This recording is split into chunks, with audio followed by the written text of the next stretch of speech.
183 గజాల 3BHK villa కేవలం 25 లక్షలు మాత్రమే. సినిమాల్లో కొన్ని భయంకరమైన హత్యలను చూపిస్తూ ఉంటారు. అవి చూస్తుంటేనే ఒళ్ళు గగ్గురు పొడుస్తుంది. కానీ కొన్ని రియల్ సంఘటనలు అంతకన్నా దారుణంగా ఉంటాయి.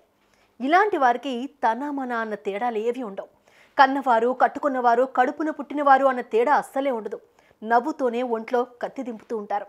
నమ్మిస్తూనే గొంతు కోస్తారు. ప్రేమిస్తూనే సైనైడ్ పెట్టి చంపేస్తారు.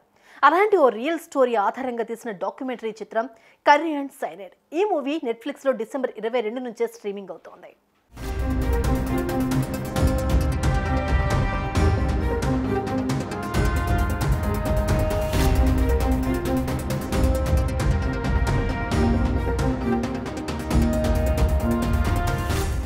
జూలీ జోసెఫ్ది కేరళ కోజికోడ్లోని కోడతాయి గ్రామం. జూలీ 14 ఏళ్లలో 6 హత్యలు చేసింది. ఆమె హత్యలు చేసింది మరెవరో కాదు, జూలీ సొంత ఇంటి సభ్యులే. 2002లో జూలీ అత్తయ్య అన్నమ్మ థామస్ గ్లాస్ నీళ్లు తాగి చనిపోయింది.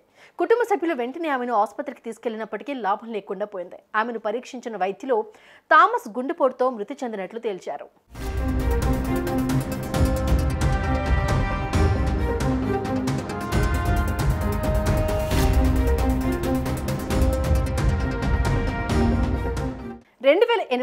జూలీ మామయ్య టామ్ థామస్ అనుమానాస్పద స్థితిలో మరణించాడు. 6 ఏళ్ల తర్వాత 2011లో జూలీ భర్త రాయ్ థామస్ కడుపు నిండా భోజనం చేశాక బాత్రూంలో విగతజీవిగా కనిపించాడు. అయితే అతను ఆర్థిక సమస్యల కారణంగా ఆత్మహత్య చేసుకున్నాడని కుటుంబ సభ్యులను నమ్మించింది.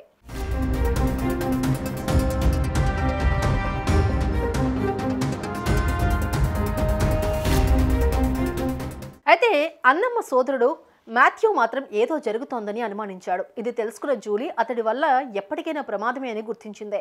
మాథ్యూ సోదరి ఇంట్లో ఏం జరుగుతుందో కనిపెట్టేలోపే 2014లో విస్కీలో విషయం కలిపి చంపింది. అనంతరం 2016లో తన భర్త దగ్గరి బంధువైన షాజు జచారయ్య భార్య 7.5 బిడ్డను సైతం చంపేసింది. ఆ తర్వాత షాజు జచారయ్యను రెండో పెళ్లి చేసుకుంది జూలీ.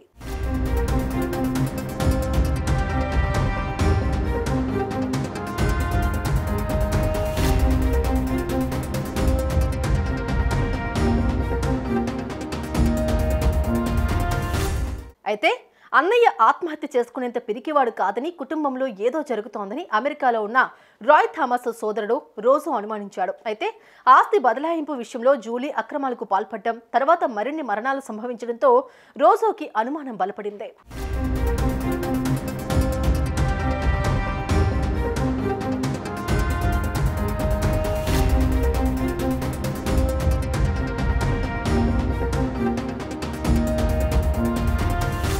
ఈ క్రమంలోనే రోజో కేరళ పోలీసులను ఆశ్రయించాడు. అతడి ఫిర్యాదుతో కేసు నమోదు చేసుకున్న కేరళ క్రైమ్ బ్రాంచ్ పోలీసులు దర్యాప్తు చేపట్టారు.